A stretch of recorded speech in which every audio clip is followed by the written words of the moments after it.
오늘 여러분과 함께 나눌 말씀은 받지 않은 것이 있습니까? 받지 않은 것이 있습니까? 라는 질문으로 우리 오늘 말씀의 은혜를 나누고자 합니다.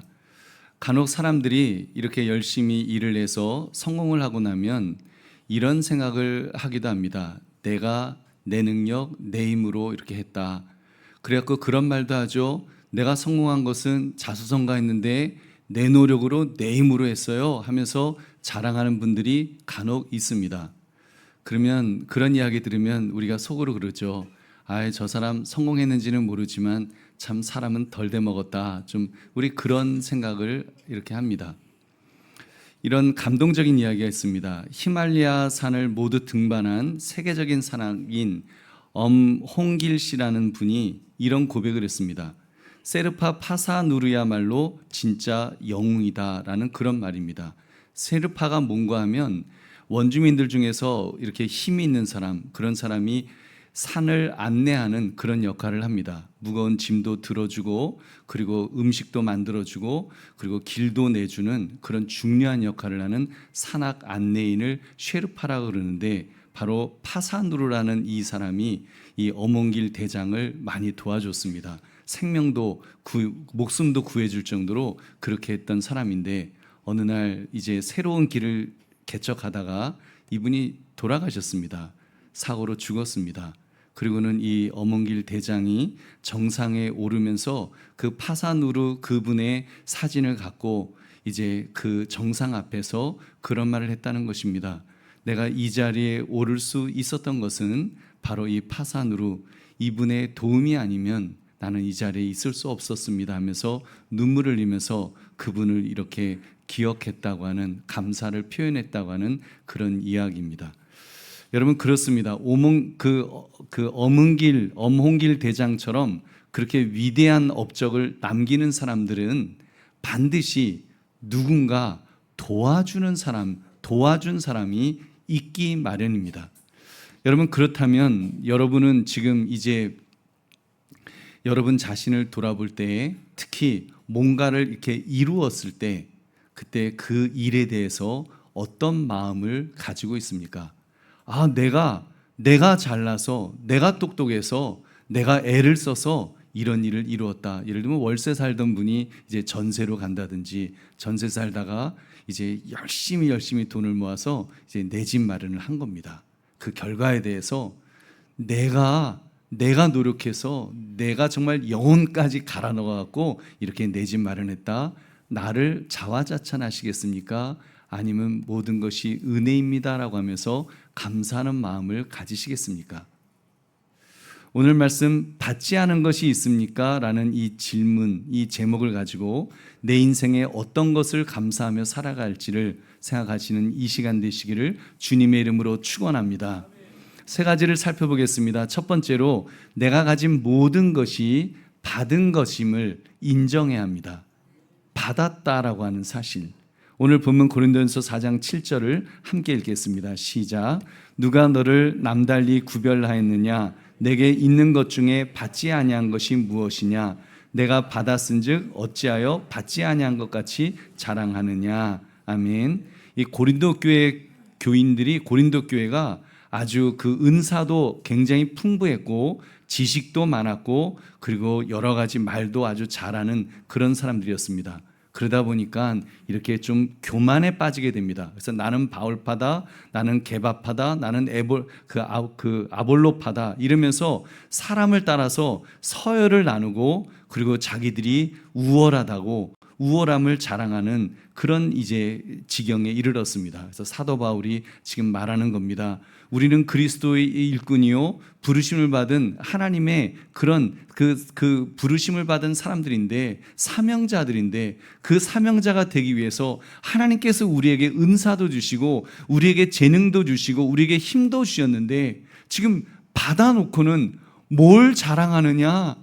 왜 이렇게 자랑합니까? 라고 안타까워서 지금 사도 바울이 이 말씀을 쓰고 있는 것입니다. 여러분, 우리 시대에도 이렇게 자기 자랑에 빠지는 그런 사람들이 있죠. 어떤 분은요, 대형교회 다니는데 대형교회 출석하는 분들 중에 간혹 자신이 대단한 사람이라고 그렇게 생각하는 분들도 혹 계실 수가 있습니다. 이런 거예요. 대형 교회 다니면 자기도 대형 인간인가요? 소형 교회 다니면 소형 인간이에요? 그래서 개척교회 다니는 교인을 이렇게 무시하고 자기 나는 대형 교회 다니는데 하면서 그러는 분이 있다면 얼마나 웃기겠습니까? 아니 자기가 대형 교회 등록하는데 무슨 시험 쳐갖고 합격해서 들어갔나요? 뭐 대형 교회 들어갈 때 뭐 이렇게 어떤 아파트에 사느냐 그거 검증하고서 아니면 은행 잔고 보고서 우리 교회 오셔도 될 만한 수준이네요 하고 그러고 들어가나요? 여러분 아니죠. 그냥 누구든지 교회는 다 열려 있습니다. 여러분 초대형 교회도 가서 저 등록하고 싶어요 그러면은 아마 교구 목사님이 반갑게 맞으면서 어서 오세요 하면서 이렇게 반겨줄 것입니다.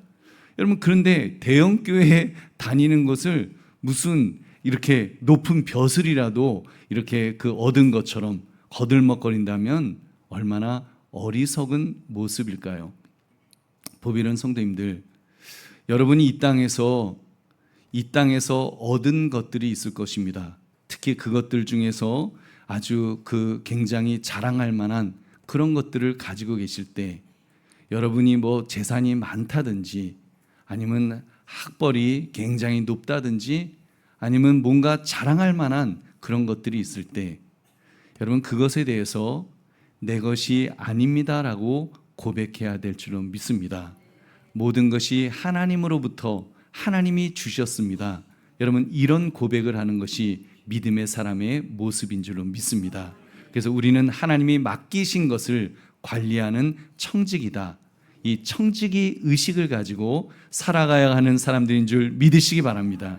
근데 우리 인간들이 이 간단한 진리를 자꾸 잊어버립니다. 까맣게 잊어버려요. 그리고 오죽하면 하나님께서 이스라엘 백성들을 하도 잊어버리니까 이스라엘 백성들도 우리처럼 까맣게 잊어버리는 그런 사람들이었나 봐요. 그래서 이스라엘 사람들을 고센 땅에서 가나안 땅으로 옮겨버리셨습니다. 고센 땅에서 가나안 땅으로. 여러분 인간적으로 생각하면 여러분 좀 이상하죠. 제가 이렇게 말하니까 아니 가나안 땅은 젖과 꿀이 흐르는 땅인데 당연히 그럼 좋은 곳으로 하나님이 옮기셨겠지. 뭔 말씀이십니까? 그렇게 생각하실 수 있습니다. 근데요 사실은 고센 땅이 가나안 땅보다 더 좋은 땅인 거 아십니까? 여러분 고센 땅이 훨씬 좋은 땅이에요. 고센 땅은요 물길이 기본으로 깔려 있는 땅입니다. 나일강 하류 쪽의 동쪽 삼각주 지역이래요. 그래서 물이 이렇게 범람을 하잖아요. 물이 범람을 하면 비옥한 충족토로 이제 땅이 바뀌는 겁니다.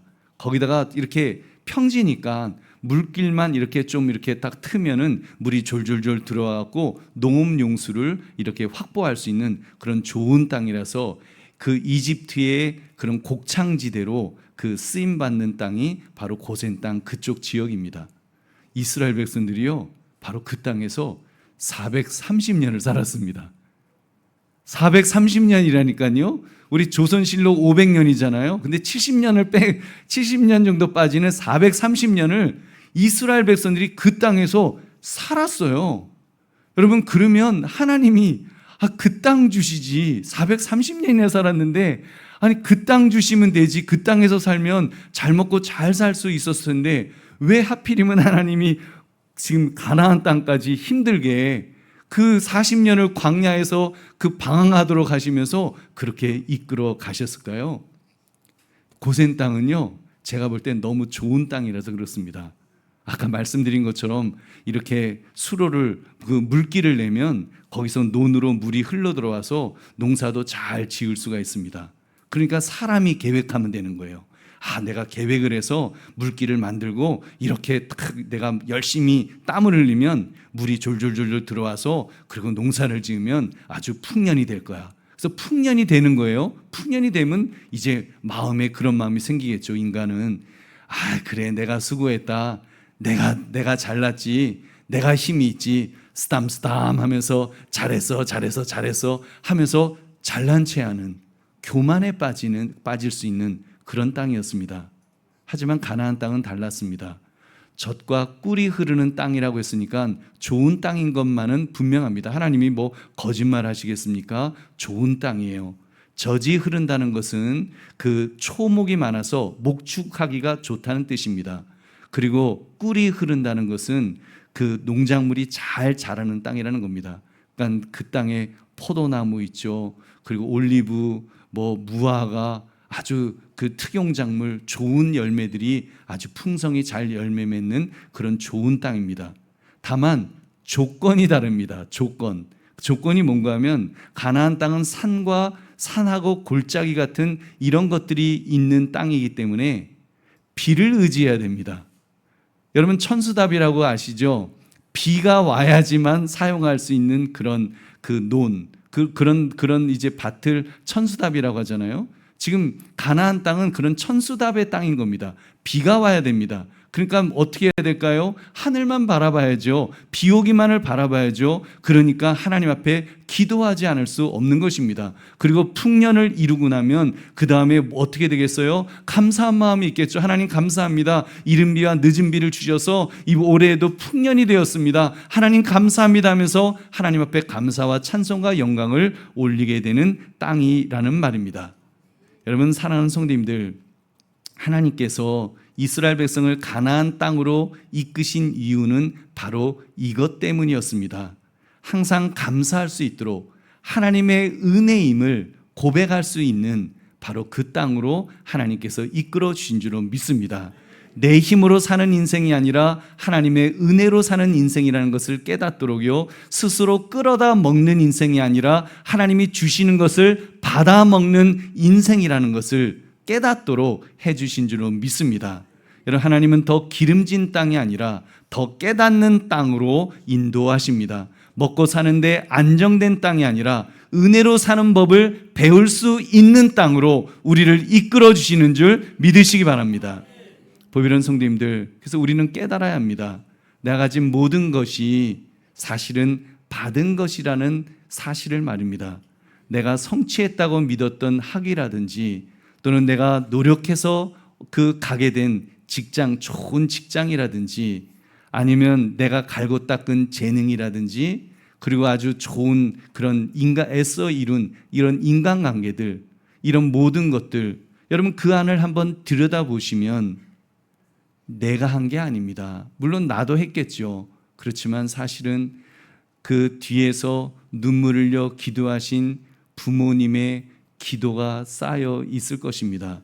그리고 스승의 지혜로운 가르침도 있었을 것이고요. 또 그 동료들의 이름 없는 그런 협력도 분명히 있었을 것이고 때를 따라 맞춰 열린 기회의 문도 있었을 것입니다. 그리고 무엇보다도 그 모든 것이 가능하도록 하나님께서 은혜를 베풀어 주셨기 때문인 줄로 믿습니다. 여러분 그래서 야고보 사도는 이렇게 증언합니다. 야고보서 1장 17절 같이 읽겠습니다. 시작. 온갖 좋은 은사와 온전한 선물이 다 위로부터 빛들의 아버지께로부터 내려오나니 그는 변함도 없으시고 회전하는 그림자도 없으시니라. 아멘. 온갖 좋은 은사와 온갖 온전한 선물, 그것이 다 위로부터 내려오는 것이다. 어디서부터 온다고요? 위로부터, 하나님으로부터 내려온다고, 지금 빛들의 아버지께로부터 내려온다고 지금 분명히 선포하고 있습니다. 할렐루야. 여러분 그러므로 여러분이 가진 모든 것이 하나님이 주셨음을 인정하시기를 주님의 이름으로 축원합니다. 여러분 두 번째로 감사를 방해하는 4가지 견고한 진을 경계해야 됩니다. 우리가 참 이상하죠. 이렇게 모든 것이 하나님이 주셨다는 것을 우리가 안다면 감사해야 되는데 왜 감사를 잘 하지 못하는 것일까요? 오히려 불평불만이 우리 안에 더 많은 이유가 무엇일까요? 여러분 거기에는 우리 마음밭에 감사의 강물이 흐르지 못하도록 막고 있는 뭔가 강력한 어떤 그런 견고한 뚝들이 있기 때문입니다. 첫 번째로 감사를 막는 견고한 진은 쟁취해야 한다는 사고방식입니다. 쟁취해야 한다는 사고방식.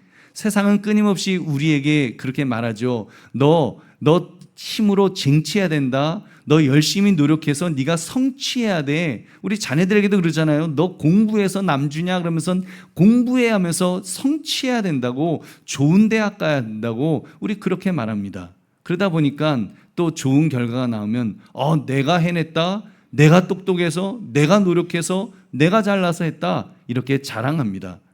여러분, 그래서 옛날에 권투 선수 그 홍수환이 그 세계 챔피언 된 다음에 그분이 그랬잖아요. 엄마 나 챔피언 먹었어 하면서 그 막 신나는데, 그거 보면서 이야, 진짜 성취감이라는 것이 정말 대단하구나. 야, 뭔가를 성취한다고 하는 거, 이건 매력적이다, 이런 생각 다들 가지실 것입니다. 그러나 이런 것은 잠깐이에요. 그 조금 지나고 나면 그 다음에는 여러분 허무와 탈진, 그리고 이제 지켜내야 된다고 하는 더 큰 피로감이 찾아올 것입니다. 여러분, 왜 그럴까요? 싸워서 얻어낸 것에는 권리의식이 있기 때문입니다. 권리의식. 내가 내 땀의 대가다, 내 노력의 대가다. 받은 것이 아니라 빼앗은 것이기 때문에, 그리고 선물이 아니라 전리품이기 때문에 평안 대신에 더 치열하게 지켜내야 한다고 하는 그 긴장감을 놓지 못하는 것입니다. 성도 여러분, 우리 기억하십시오. 기독교의 하나님 나라의 원리는 쟁취가 아니라 선물인 줄로 믿습니다. 여러분, 우리가 참으로 그 구원받는데 우리가 피 흘려 쟁취했나요? 내가 피 흘려 쟁취했어요? 아닙니다. 하나님의 값없는 은혜로 주신 것인 줄 믿으시기 바랍니다. 여러분, 그렇기 때문에 세례 요한의 고백을 우리 읽어봅시다. 요한복음 3장 27절 같이 읽겠습니다. 시작. 요한이 대답하여 이르되 만일 하늘에서 주신 바 아니면 사람이 아무것도 받을 수 없느니라. 아멘. 하나님이 주시지 않으면 아무것도 받을 수 없다. 모든 것이 하나님이 주신 것이라고 고백합니다. 할렐루야. 그러면 내가 누리는 모든 것이 하나님이 주신 선물임을 깨달아 감사하시기를 주님의 이름으로 축원합니다. 두 번째, 자기 의의 덫이 감사를 가로막습니다. 자기 의의 덫. 우리 마음속에는 은밀한 계산기가 째깍째깍 하면서 돌아가고 있습니다. 하나님 앞에서 요구하고 싶은 마음 말입니다. 하나님, 제가 이만큼 기도했으니까 이제 응답해 주셔야죠. 하나님, 제가 이만큼 헌신하고 노력했으니까 하나님 이제는 복 주셔야 되지 않겠습니까? 내가 남들보다 더 정직하게 일했는데, 내가 남들보다 더 정직하게 이렇게 살았는데 하나님 이번에 승진해 주시는 거 당연한 것 아닙니까? 라고 요구하는 것입니다. 내가 이만큼 했으니까, 내가 이만큼 했다고 하는 자기의, 그 자기의가 높아질수록 감사는 나와 멀어질 것입니다. 응당 받아야 된다고 생각하는데, 당연히 누려야 될 자격이라고 생각하게 되는데, 여러분 무슨 감사, 은혜로운 놀라움, 이런 감격, 이런 것들이 있겠습니까?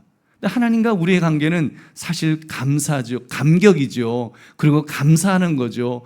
깜짝 놀라면서 하나님, 나 자격이 없는데 이런 거 주셨네요. 감사합니다 하면서 깜짝 놀래고 감사하는 것이 하나님과 우리의 관계인데, 여러분 자기 의에 빠지면 하나님과 계산하게 됩니다. 기계적으로 계산하면서 주십시오. 내가 이만큼 했으니까 줘야 되지 않겠습니까? 근데 여러분, 하나님이 정말로 우리를 그렇게 계산해서 우리에게 다가오셨나요? 여러분, 아닙니다. 하나님은 계산하지 않으셨습니다. 로마서 5장 8절을 함께 읽겠습니다. 시작. 우리가 아직 죄인 되었을 때 그리스도께서 우리를 위하여 죽으심으로 하나님께서 우리에 대한 자기의 사랑을 확증하셨느니라. 아멘. 그러니까 우리가 처음 은혜 받은 시점을 보니까 내가 잘나서, 내가 의로워서, 내가 똑똑해서 하나님이 나를 부르신 것이 아닙니다. 내가 죄인 되었을 때, 내가 하나님을 오히려 대적했을 때 하나님은 우리를 그냥 불쌍히 여기시고 사랑하셔서 우리를 구원하여 주신 줄로 믿습니다. 아들까지 보내시면서 우리를 구원해 주셨습니다. 그것은 일방적인 사랑이었습니다. 십자가의 사랑은 그런 사랑인 줄 믿으시기 바랍니다. 그리고 세 번째로 소유라는 덫이 감사를 가로막습니다. 소유는 우리에게 잠시 동안 이렇게 그 안정감을 주는 것 같습니다. 근데 그 안정감의 효과가 오래 가지를 못하죠. 여러분 사실 소유하면 얼마나 좋습니까? 은행 통장에 돈 많으면 든든하더라고요. 여러분 근데 오래 가지를 못해요. 소유의 달콤함은 곧 그것을 잃어버릴지도 모른다고 하는 그 불안감에 잠식되어 버리더라고요. 저도 가끔 뉴스 보다가 경제가 어렵다. 그러면서 화폐 개혁될지도 모른다. 그런 기사도 있더라고요. 저 그 기사 읽으면서 어떻게 하지? 화폐 개혁되면 안 되는데, 우리 교회 건축해야 되는데 은행에 있는 돈 어떻게 돼? 그런 염려도 조금 들더라고요. 여러분 성취의 기쁨보다 유지의 불안이 더 커지는 겁니다.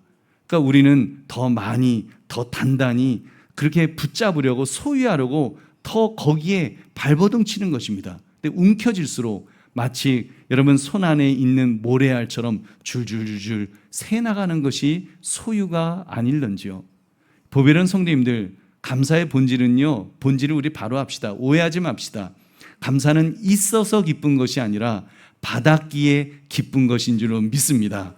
감사는요, 내 손에 있는 것의 양이 아니라 나에게 주신 분이 누구신가를 깨달을 때 정말 그분이 우주 만물을 말씀으로 창조하신 하나님이시라는 것을 깨닫게 되면 감사는 커지게 될 줄로 믿습니다. 내가 지금 받은 그것이 아니라 나에게 그것을 주신 하나님을 바라볼 때 여러분 커지는 것입니다. 그렇게 사도 바울은 자신의 삶이 소유를 뛰어넘는다고, 자기의 삶은 소유를 뛰어넘었다고 그렇게 고백하고 있습니다. 우리 빌립보서 4장 12절 같이 읽겠습니다. 시작. 나는 비천에 처할 줄도 알고 풍부에 처할 줄도 알아. 모든 일 곧 배부름과 배고픔과 풍부와 궁핍에도 처할 줄 아는 일체의 비결을 배웠노라. 아멘.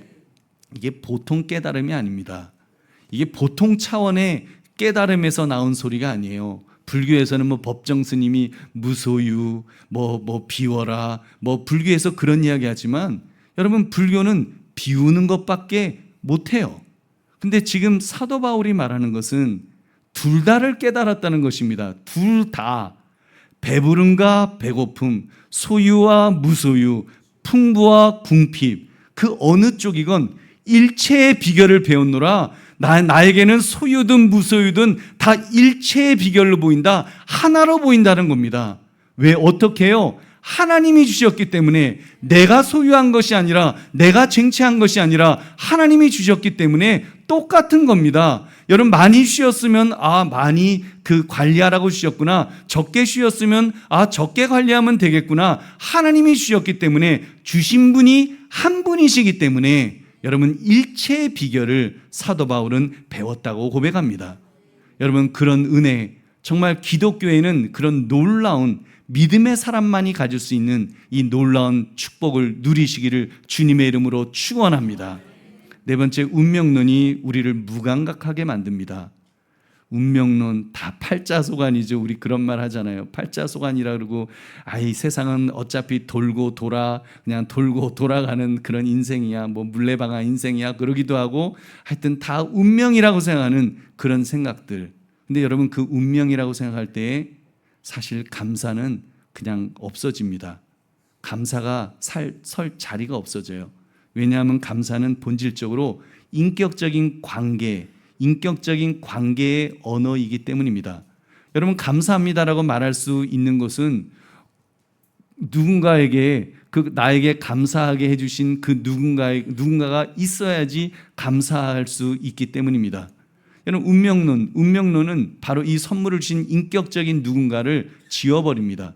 텅 빈 세상으로 만들어버려요. 그곳에서 그냥 오직 기계적인 법칙, 그냥 운명이라고는 기계적인 법칙이 돌아가고 우연만이 존재할 뿐 거기에 감사를 받으실 인격적인 대상은 없는 것입니다. 그러나 성경은 지어졌던 바로 그 이름을 다시 쓰고 계십니다. 선명하게 우리 앞에 드러내 보여주십니다. 우리 시편 136편 1절 같이 읽겠습니다. 시작. 여호와께 감사하라. 그는 선하시며 그 인자하심이 영원하미로다. 아멘. 감사의 대상이 계시다는 것입니다. 여호와다. 여호와께서 모든 것을 주셨다. 그러니까 그분께 경배하라, 감사하라고 말씀합니다. 우리 삶의 배후를 분명하게 밝혀주셨습니다. 우리 인생이 그냥 운명의 장난이나 냉혹한 우연 같은 것으로 움직이지 않는다는 것입니다. 선하신 아버지의 따뜻한 손길이 있기 때문에 우리가 살 수 있는 줄 믿으시기 바랍니다.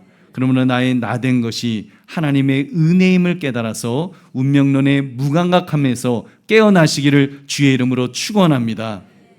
이제 큰 세 번째로, 감사는 하나님과의 관계를 회복하는 출발점이 됩니다. 여러분, 감사는 그냥 교양 있게 인사성 밝은 정도로 감사합니다 하는 그런 것이 아닙니다. 하나님과의 관계를 회복하는 출발점입니다. 어떻게 보면 신앙생활의 출발점이라고 말해도 과언이 아닐 것입니다. 누가복음 17장 나병 환자들의 병을 낫게 해주신 그 사건 기억하시죠? 예수님께서 이제 사마리아와 갈릴리 사이를 이렇게 지나가셨습니다. 그때 10명의 나병 환자들이 예수님을 보고 선생님, 우리를 불쌍히 여겨주십시오, 낫게 해주십시오 라고 막 외쳤습니다. 예수님께서 그래, 고쳐줄게, 너희들 가서 이제 제사장에게 가서 너희 몸을 보여라. 그리고 이제 그들이 가는 도중에 병이 나았습니다. 할렐루야.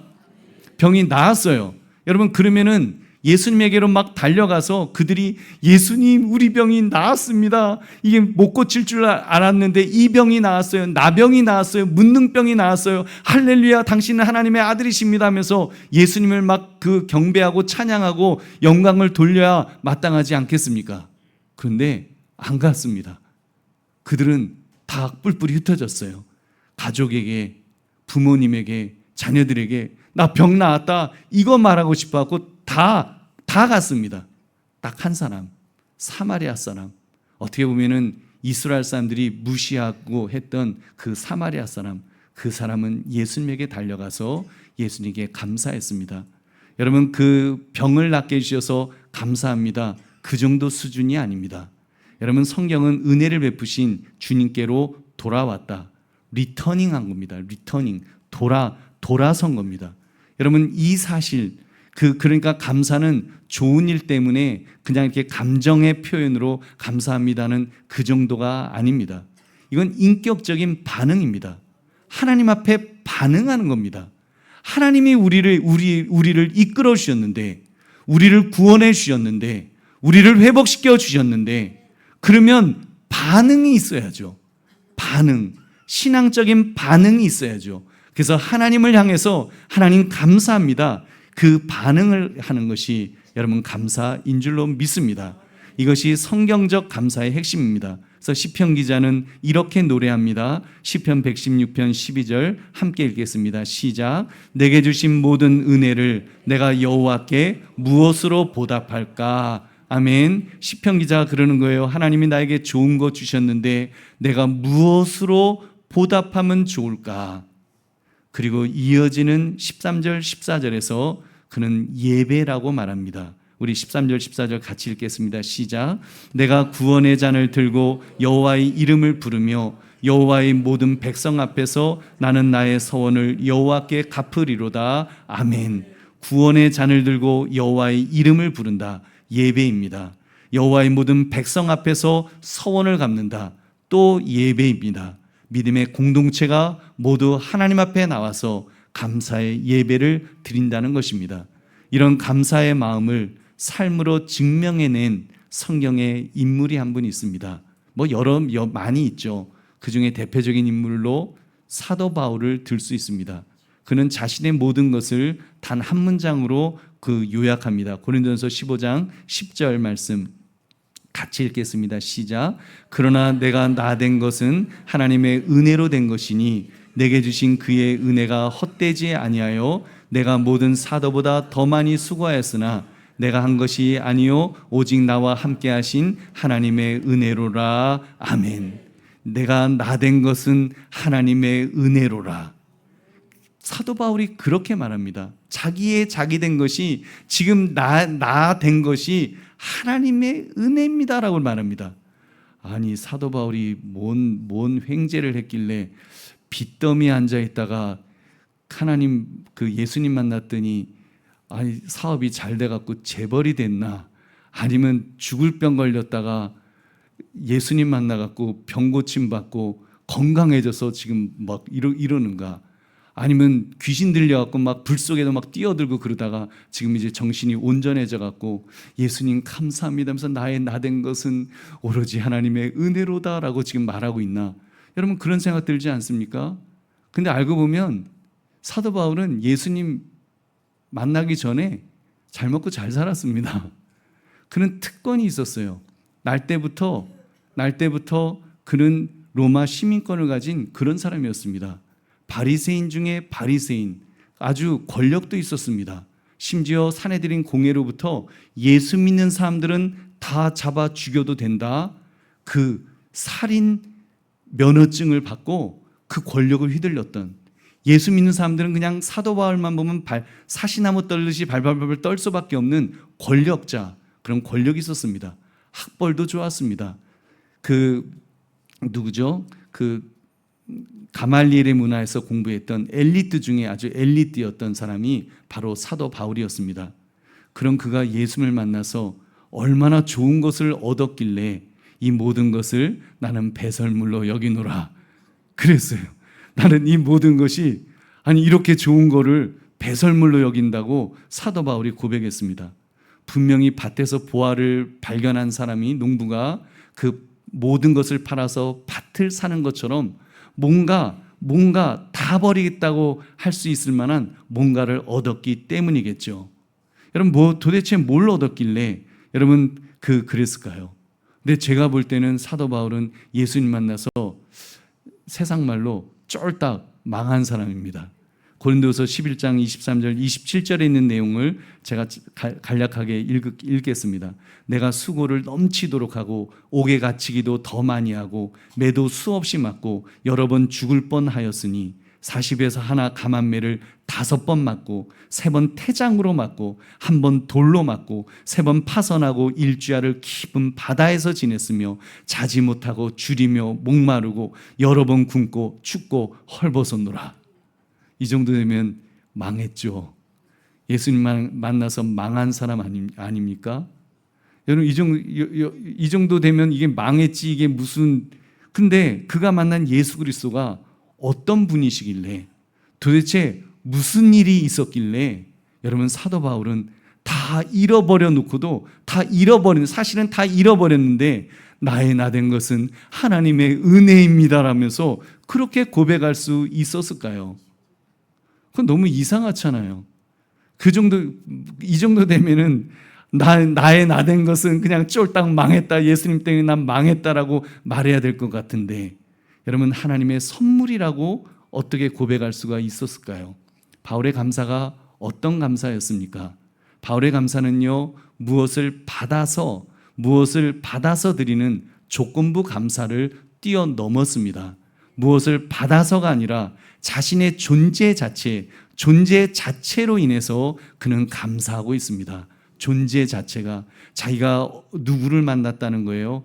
예수 그리스도, 바로 하나님의 아들을 만났다는 것입니다. 자기가 사실은 그 하나님을 대적했던 그런 죄인이었었는데, 하나님을 대적하면서 죄 짓는 죄인이었는데, 그런 자기를 위해서 예수님이 십자가에서 죽으셨다는 겁니다. 그 예수님께서 자기에게 나타나셔서 사울아 사울아 너가 어찌하여 나를 핍박하느냐라고 말씀하실 때 그 사울이 거기서 꼬꾸라진 겁니다. 그리고 예수님 하면서 그 앞에 꼬꾸라져서 예수님 만나고 너를 이방인의 사도로 세우겠다고 말씀하실 때 사도 바울의 정체성이 바뀐 것입니다. 예수님 만나고 완전히 인생이 바뀐 겁니다. 정체성이 바뀌었다는 것은 인생이 바뀐 겁니다. 인생이 달라진 겁니다. 그전에는 자기가 마음속에 그 지옥 같았겠죠. 사람을 죽이려고 핍박하려고 하는데 무슨 평안이 있었겠습니까? 무슨 기쁨이 있었겠습니까? 근데 이제는 막 정말 때려 죽이는 막 그 속에서 막 맞는데도 너무 기쁘고 너무 감사하고, 그래서 빌립보서에 보면 그냥 기쁘다는 말밖에 없잖아요. 여러분 그렇게 고백할 수 있었던 것은 예수 그리스도를 만났기 때문인 줄 믿습니다. 그래서 나는 이방인의 사도로 부름받았다. 자기의 정체성에 그는 너무도 하나님의 은혜라고 고백했던 것입니다. 그렇기 때문에 그의 수고는 자기 의를 쌓는 공로가 아니었습니다. 내가 모든 사도보다 더 많이 수고하였으나 내가 한 것이 아닙니다 라고 그는 그렇게 고백합니다. 얼마나 놀라운 고백입니까? 모든 헌신과 수고, 그 주체할 수 없는 은혜에 대한 자연스러운 반응이라고 그는 고백했던 것입니다. 그 반응의 꽃이 예배였습니다. 예배. 우리 로마서 12장 1절 같이 읽겠습니다. 시작. 그러므로 형제들아 내가 하나님의 모든 자비하심으로 너희를 권하노니 너희 몸을 하나님이 기뻐하시는 거룩한 산 제물로 드리라. 이는 너희가 드릴 영적 예배니라. 아멘. 여러분, 그러니까 사도 바울은 자신을 영적 예배로 드렸습니다. 산제물로 드렸다는 것입니다. 받은 것이 너무 많기 때문에 예배하는 삶을 통해서 자신의 감사를 증명해 보였던 것입니다. 보배로운 성도님들, 오늘 여러분의 감사는 어디에 머물러 있으십니까? 병이 나았기 때문에, 문제가 해결되었기 때문에 그 조건으로 감사하고 계십니까? 그것을 뛰어넘어야 합니다. 나를 나되게 하신 분, 그 주님을 향해서 감사하는 것, 관계 중심의 감사를 하시기를 주님의 이름으로 축원합니다. 저는 저의 과거의 모습을 볼 때 정말 아찔합니다. 제가 저를 보아도 정말 너무나도 아찔하고, 여러분이 몰라서 그렇지 제 속은 저만 알거든요. 정말 아찔합니다. 그리고 제가 노회를 가거나 총회를 가면 목사님들을 많이 뵙게 되는데, 그 목사님들을 뵈도 물론 대부분의 목사님들은 다 너무 훌륭하십니다. 근데 간혹 아찔한 분들이 계십니다. 제가 이렇게 볼 때 하나님의 은혜가 아니었으면 정말 저 양반 악당이 됐을 거다. 하나님께서 목사로 안 부르셨으면 아마 지구를 정복하려고 했을지도 모른다. 그런 분들도 계십니다. 근데 그런 분만을 위한 것이 아니죠. 저를 위해서 예수님은 내가 죄인 되었을 때, 내가 하나님을 대적했을 때 그 아들을 이 땅에 보내셨잖아요. 2000년 전에 보내셨고 십자가에 매달아 죽이시면서 내 죄값을 다 치러주셨습니다. 십자가에 매달리셔서 내가 너를 이만큼 사랑한다 하시면서, 아무개야 너가 나를 사랑하느냐, 너가 나를 사랑하느냐, 내 양을 먹이라, 내 양을 치라, 목사로 부르셨습니다. 저는 그런 은혜를 받은 목사입니다. 하나님은 저를 목사로 부르셨지만 여러분도 마찬가지 아닙니까? 어떤 분들은 장로님으로 아무개야 너가 나를 사랑하느냐 하시면서 장로님으로 부르셨습니다. 권사님으로 부르셨습니다. 안수 집사님으로 부르셨습니다. 그리고 서리 집사님으로, 그리고 가장 존귀한 성도로 우리를 부르셨습니다. 여러분, 이것보다 더 큰 은혜가 무엇이 있겠습니까? 그래서 우리가 그 주님 앞에 감사해야 될 줄로 믿습니다. 그러므로 감사는 하나님과의 관계를 회복하는 출발점을 깨달아서 감사가 회복되시기를 주님의 이름으로 축원합니다. 이제 말씀을 맺습니다. 받지 않은 것이 여러분 있으십니까? 받지 않은 것. 여러분이 오늘 교회에 오시기까지 누렸던 모든 것들 여러분이 쟁취한 것이라고 생각하십니까? 오늘 아침 식사 하셨죠? 여러분, 그 아침 식사 내가 쟁취해서 내가 음식을 딱 놓고 내가 먹었다라고 생각하실지 모르지만, 사실은 어느 농부가 씨를 뿌리고 수고하고, 또 어떤 분들이 그걸 또 갖다가 나르고 마트에다가 갖다 놓고 그러면서 여러분 그 음식이 나에게까지 온 것입니다. 아침부터 배달 음식 드신 분 혹시 안 계십니까? 그렇다면 여러분, 그분은 사장님이 새벽같이 일어나갖고 음식을 준비하고 그렇게 해서 또 배달하는 분이 집 앞까지 가져다 놓으셨을 것입니다. 거기에 얼마를 지불하셨습니까? 여러분, 버스 타고 오시고 지하철 타고 오신 분들 얼마 내셨어요? 1,500원? 안 내신 분들도 있죠. 그건 정말 은혜고. 1,500원? 여러분, 근데 그럼 나 돈 지불하고 탔습니다.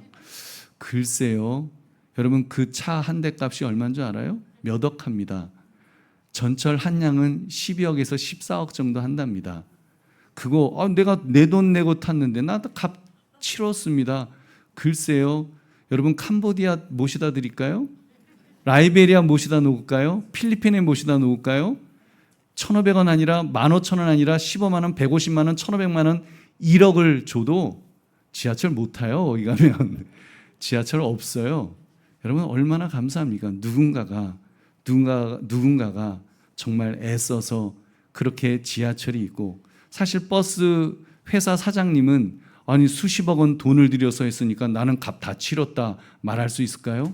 여러분 그 버스가 다닐 수 있는 길, 그 길 닦으려면요 몇십억이 아니라 몇천억, 몇 조, 몇십 조를 들여야지 길을 닦는 겁니다.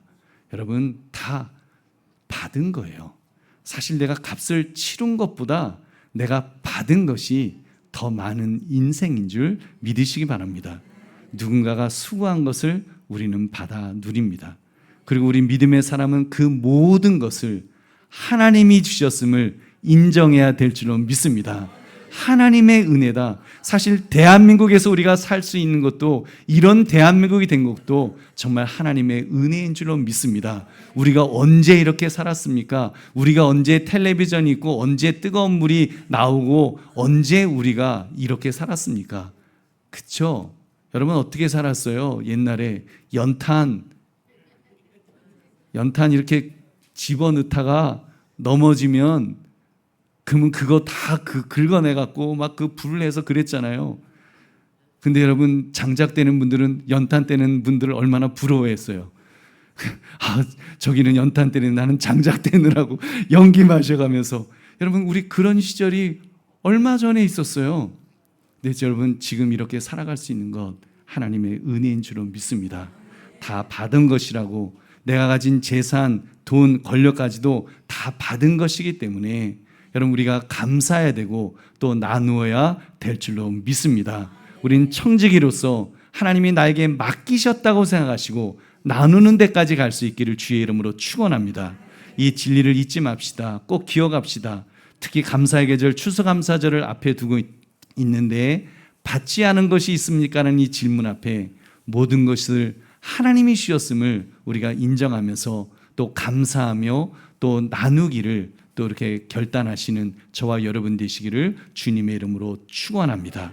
기도하겠습니다. 우리 함께 주님, 이렇게 받은 것이 너무나 많은데 하나님 앞에 더 감사하며 살 수 있게 해달라고 우리 주님 앞에 기도하겠습니다.